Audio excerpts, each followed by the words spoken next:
We're going to begin by measuring and sorting our raw and green buckwheat as opposed to the toasted one. There are two kinds.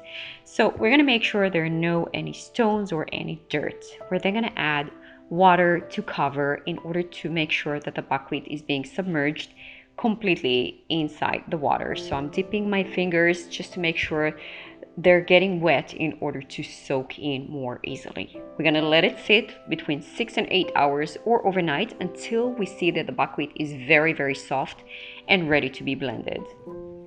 We're going to transfer it to a colander and we're going to wash it under running water.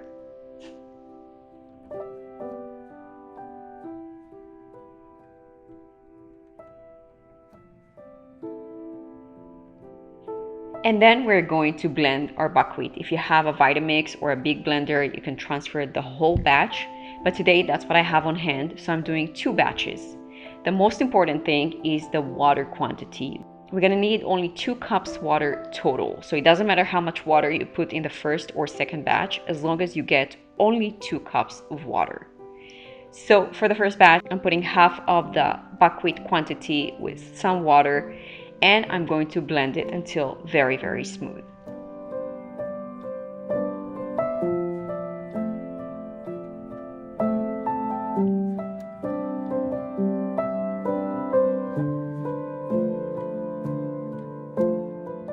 After we get a liquid consistency and no lumps and the buckwheat is very smooth, we're going to transfer it to a bowl.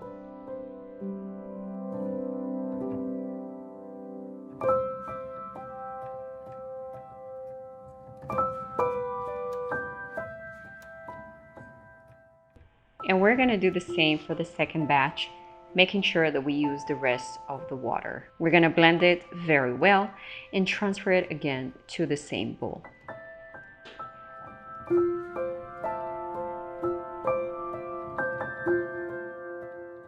And now that we have the buckwheat blended, we're going to add our oat flour, which is basically just blended oats until they're in a flour consistency.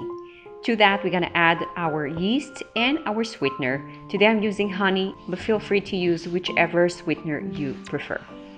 We're going to whisk everything to combine until we get a really smooth consistency, making sure it's all smooth and there are no any lumps.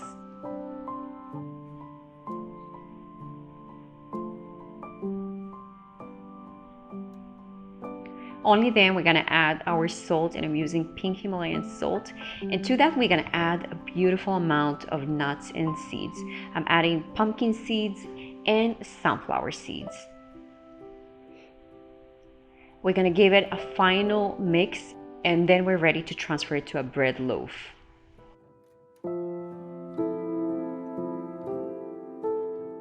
I have a 10-inch bread loaf over here lined with parchment paper, and I'm just transferring the whole mixture into the pan.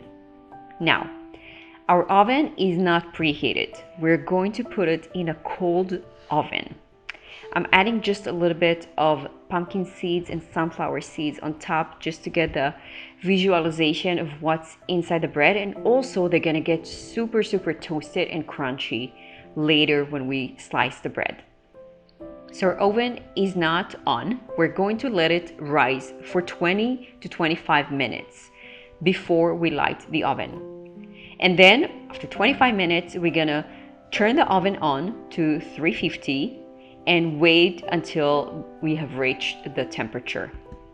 We're gonna let it bake for 45 minutes and take it out of the oven. All the instructions are going to be in the description box below or on my website, battelskitchen.com. We're gonna take out the bread, and then we're gonna make sure that we let it cool. We're gonna take it out of the loaf pan, and the more you're gonna let it get cool off, the better results you're gonna get when slicing into the bread. My secret actually is to put it in the fridge even overnight. You don't have to, but it would be really ideal to get a really nice cut of slices. Otherwise, the buckwheat, if it's warm, the buckwheat is going to be a little bit sticky, and then the slices are going to be kind of like lumpy. And now we're ready basically to put whatever we want on the bread. But my secret is to get the best texture is to toast it twice, not only once, twice. You're gonna get a really nice toasted bread. Now you can spread on it whatever you can dream of. Everything. The bread is delicious and very, very neutral in flavor. It is not overpowering any food you're gonna put on it. Today I'm going with our favorite, which is just avocado. I'm adding a little bit of salt and pepper and some fresh lemon squeeze on top.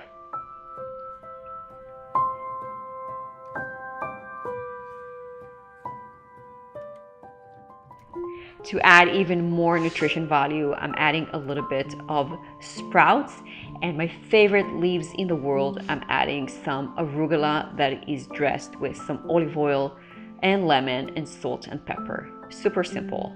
I'm adding a little bit of either bagel spice or just some toasted sesame seeds to give it even some more texture. And we're ready to devour this amazing breakfast or brunch. Now, in order to store this bread, the best way is to pre-slice it and then place it in a Ziploc bag that is freezer safe, or just place it in the fridge in a good bag or container. Most of my bread is sliced over here, and I'm just going to place it in the fridge. The serving amount can vary depending how much each person feel like eating. For myself, 2 slices are enough. For my husband, I put 4, and for my kids, 1 is more than enough. This bread is extremely filling. It is high in fiber and high in protein and high in healthy fats.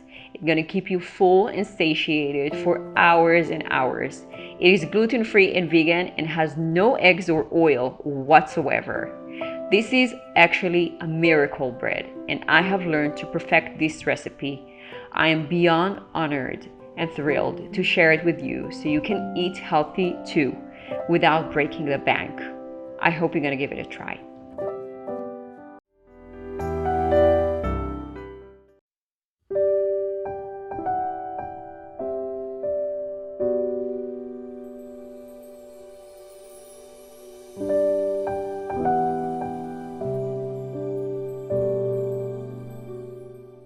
We're gonna start by measuring our buckwheat, dry raw buckwheat, and we're gonna transfer it to a bowl. We're then gonna add a generous amount of water and make sure that the buckwheat is completely covered with the water. We're gonna let it sit for 8 hours or overnight. Then, before we wash it, we're gonna notice that the water is like a liquid gel. It has this really slimy consistency. We're going to transfer it to a colander and wash it under running water until there is no more gel and the water is nice and clear.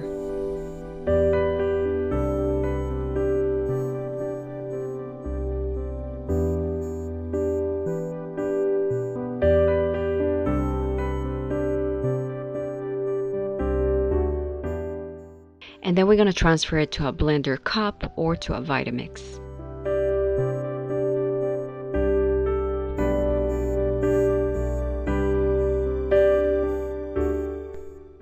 To that, we're going to add quick oats. Then we're going to add our water as well.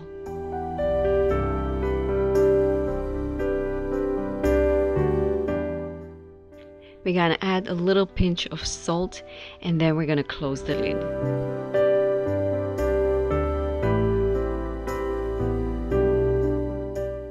And now we're going to blend it till the consistency is very, very smooth.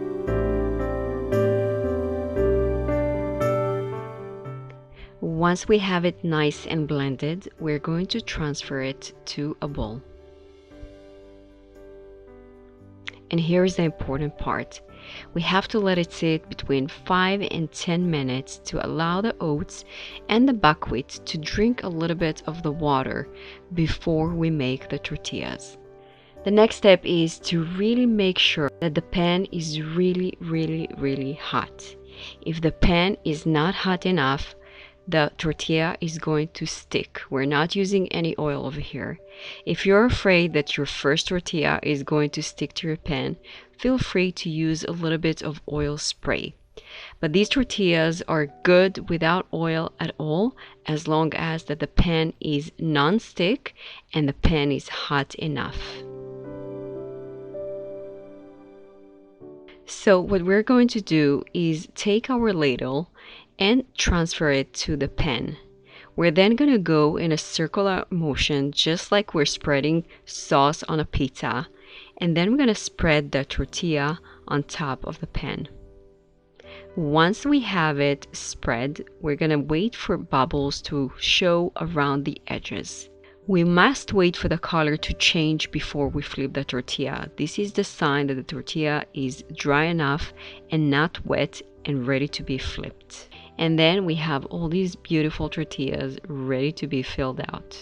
So I just mashed some avocado over here, and I'm going to spread it on the side of the tortilla. And then I like to add some greens. Today I'm using spinach, but you can use arugula, you can use regular lettuce, you can use some greens, whatever you love. And then we're going to slice some tomatoes and add them as well.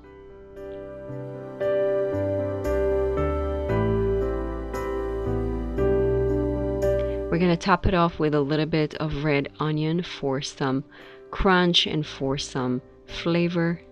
And then for protein, we're going to add some chickpeas as well. Feel free to make the tortilla as little or as big as you want. It is really up to you.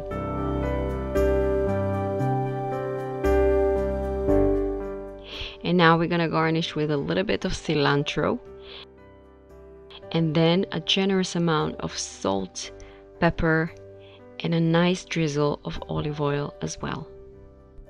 This beautiful tortilla is a wonderful, wonderful breakfast, lunch, or dinner. It is gluten-free. It is really, really flexible and so versatile to fill it up with whatever you want. It is portable, it holds its shape, and it is really, really, really good for you. And the best part, it is really, really easy to make. Now, if you have tortillas that you don't know what to do with them, the next day or so, I can show you a beautiful technique what to do with your leftovers. If you want, please let me know in the comments below.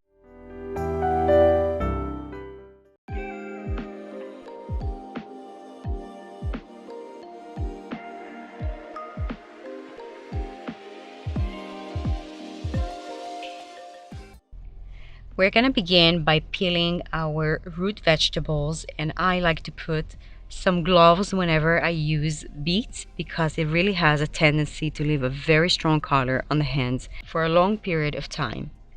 We're then going to move on and cut our vegetables into medium small chunks, and we want to make sure that they're even as possible.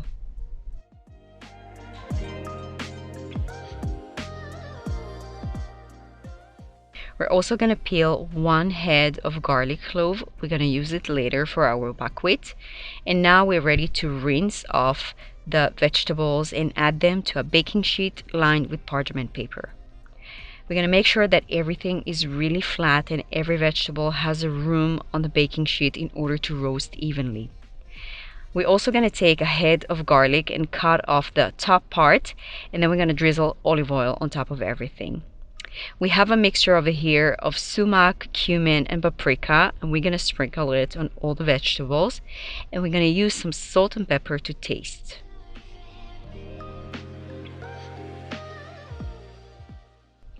And to finish it off, we're going to add a little bit of honey just to give it this extra roast flavor and texture that is amazing once you add the honey. We're also using some fresh thyme. I like to strip the leaves from the stem by pulling them down, and then we're going to mix the sweet potatoes separately. We're going to spread them evenly on the baking sheet, and we're going to do the same with the beets.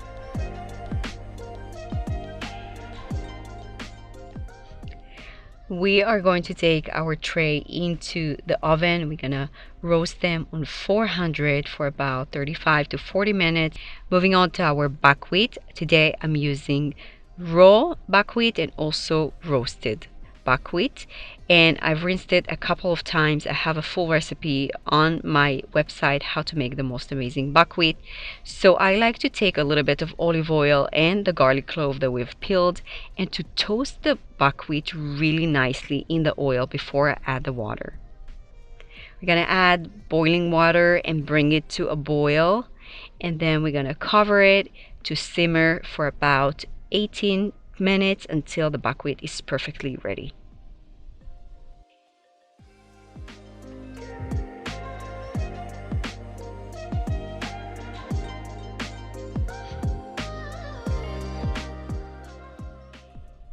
Moving on to our aromatics for the salad. So I'm using red onion and a green onion as well. They both have stunning colors on the salad and also different flavors, which I love. And I'm using here some greens, which today I have parsley, but you can totally go with arugula if you have, or even some dino kale. And to season it, we're going to use a fresh big lemon and a nice dollop of olive oil, some salt and pepper, and a little bit of red wine vinegar, which is optional. We're going to give everything a mix and set it aside.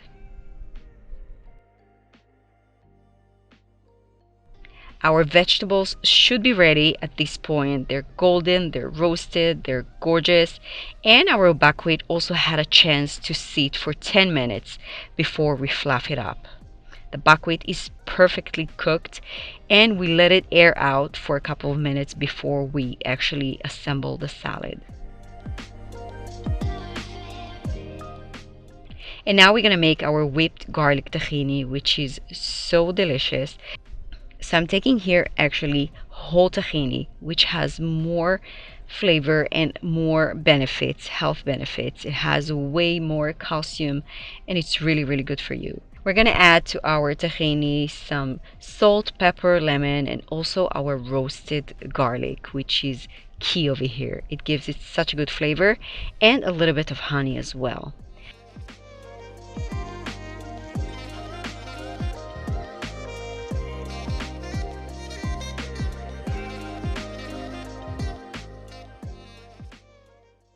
So we're gonna adjust the flavors. We're gonna give it the first whip, and then we're gonna check if we need some more salt and pepper, and we will see if we like the consistency.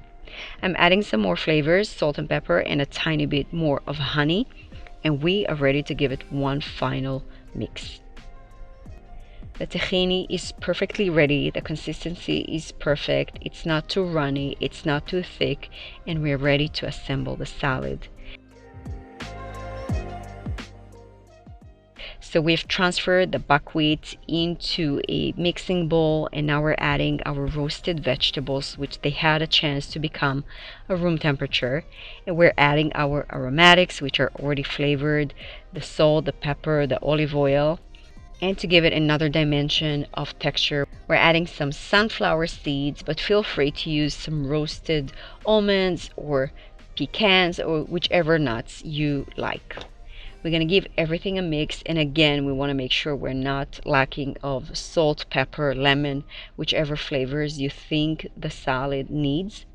And once we have it ready, we're ready to drizzle our tahini on top. And to finish it off and garnish it off, I like to add some more crunch elements and some more greens to brighten the salad up. And again, you can really feel free to add some arugula or kale to it. And to give it a taste, we're going to transfer it to a bowl and really use the most amazing tahini on top, which really gives it such a beautiful, beautiful contrast of flavors and textures. The tahini is creamy, the sunflower seeds are crunchy, and the buckwheat has a really nice texture to it because it is cooked perfectly, and the vegetables really make it hearty and so satisfying and so appetizing, and it feels like a really warm and cozy and delicious meal. I hope you're gonna give this salad a try.